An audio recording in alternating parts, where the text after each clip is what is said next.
Powered by the Montana Television Network. This is Montana This Morning from Montana's news leader. Good morning and thanks for waking up with us today. I'm Justine Stewart. And I'm Lewis Stewart. Hope you're having a good start to your Tuesday. Do you have a good New Year's, Justine? It was, and I think a lot of people headed back to work today, probably. Yeah, probably heading out there. Hopefully you had a good New Year's. Kind of cold yesterday. It was, yeah. Kind of a good day to stay inside, maybe watch those football games.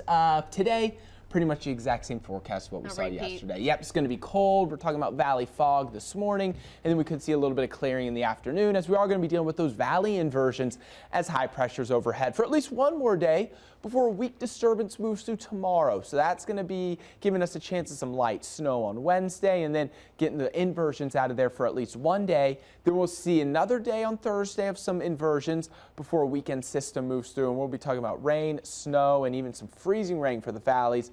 Mountains look to stay all snow as this weekend system moves through. Here's your Tuesday forecast. Whatever plans you may have, bundle up as you head out the door. If you're heading back to work today, 23 for a high in Missoula, 19 Kalispell, 29 Hamilton. We'll see 22 in Polson.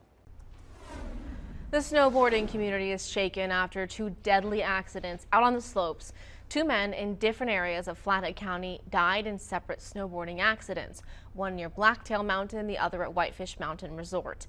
MTN's Nicole Miller is learning more about these tragedies.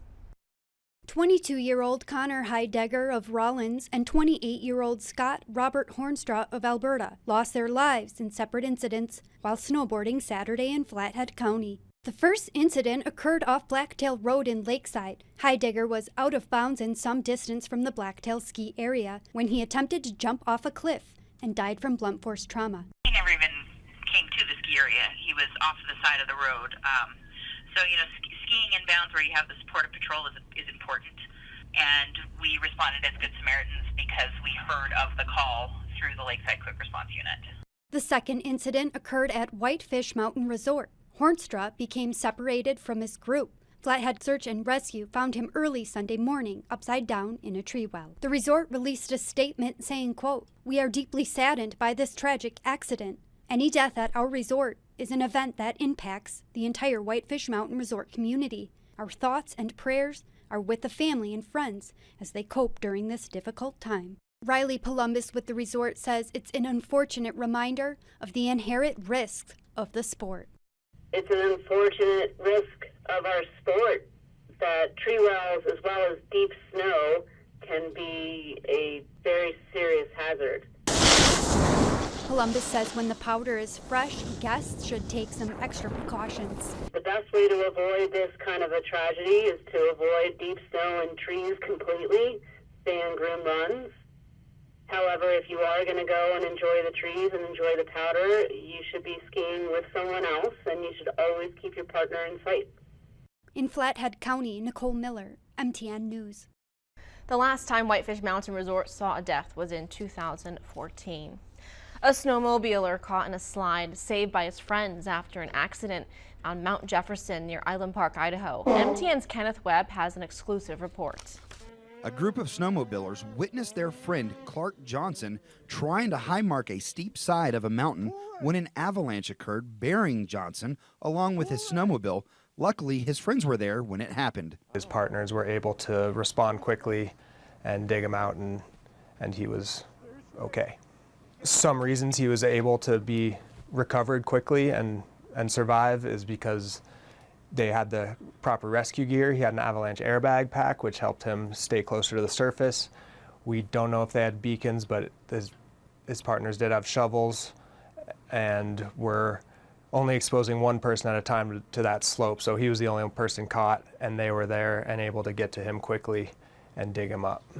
The conditions over the weekend were favorable for avalanches, as avalanche warnings were posted all throughout southwest Montana Saturday. So anyone who's traveling in the backcountry should start with checking out the avalanche advisory and current weather and snow conditions, and make a plan for the day based on that, whether it be avoiding avalanche terrain altogether or picking out specific slopes they're going to avoid. And then they need to carry that rescue gear. An airbag pack is good, but the three essentials are an avalanche beacon, a shovel, and a probe, and everyone in the group has to have that gear and know how to use it. Only exposing one person at a time to that avalanche terrain is one big thing that made this incident a lucky, fortunate outcome. The Gallatin County Search and Rescue also wants you to be safe if an incident like this occurs while you're in the backcountry. Main thing, like I say, don't take things for granted. You never know. I mean, it's a beautiful day. Sun is shining. We might be close to zero by now, but somebody who is unprepared, clothing, equipment-wise, this could turn into a very disastrous day in a very short amount of time if something happens to them that they're not prepared for. Get his face. Get his face. Just clear his face and get his mouth. Get your fingers in his mouth if he can't talk. Reporting from Gallatin County, Kenneth Webb, MTN News. With the start of the new year, Montanans will be paying more to register their vehicles. Lawmakers approved new fees last year to help fund the state motor vehicle division. Now, MVD will add a 3% administrative charge to its current fees, including vehicle registration. There will be an additional $825 fee on light vehicles worth $150,000 or more, and an $800 fee on motorhomes worth $300,000 or more.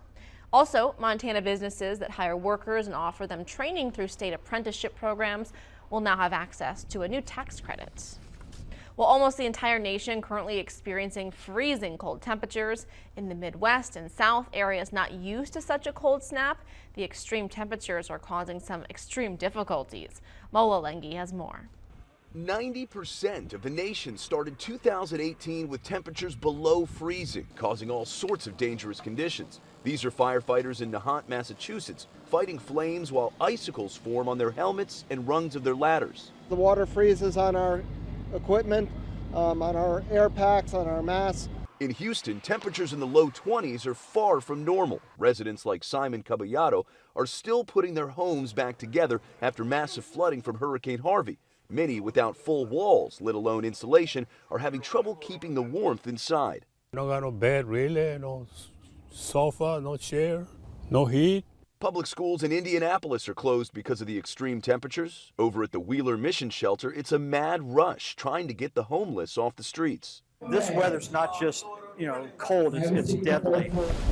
Chunks of ice are being seen in waters from Lake Michigan to this stretch of the Mississippi and Missouri. Even many of those traditional New Year's Day polar bear plunges were canceled due to the cold. At one of the nation's largest, in Jacksonport, Wisconsin, it was negative 20 degrees with the wind chill. I think we, as humans, we like a challenge. We like to see if we can do it. And a weather system on the East Coast is moving in that could bring snow with all this cold from as far south as South Carolina all the way up through Canada. Mola Lengi, CBS News, Washington.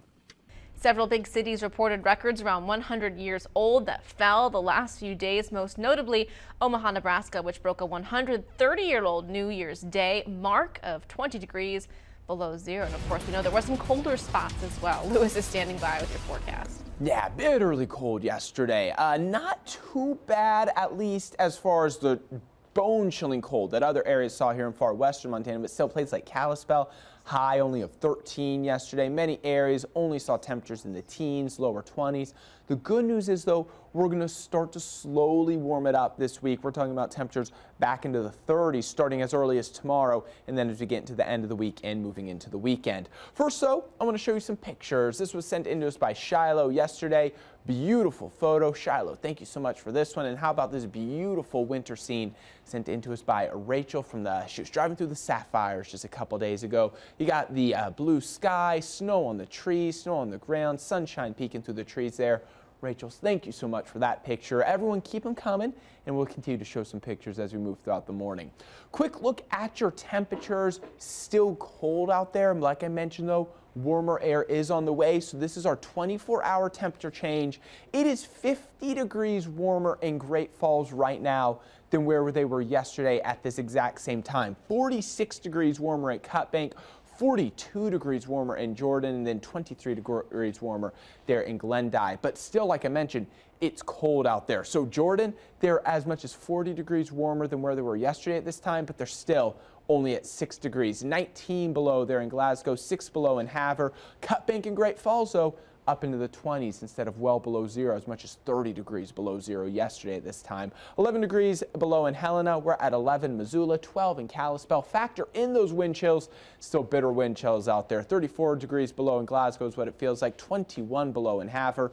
Feels like 9 in Cutbank. It feels like 1 below right now in Missoula. Moving in just a little bit closer, we are at 1 below Seeley Lake. We're at 4 in Phillipsburg, 5 in Sula, 16 Hamilton, 15 Polson, 12 Kalispell, 19 Thompson Falls, 16 waking up this morning in Troy. So here's your Hamilton hour-by-hour forecast.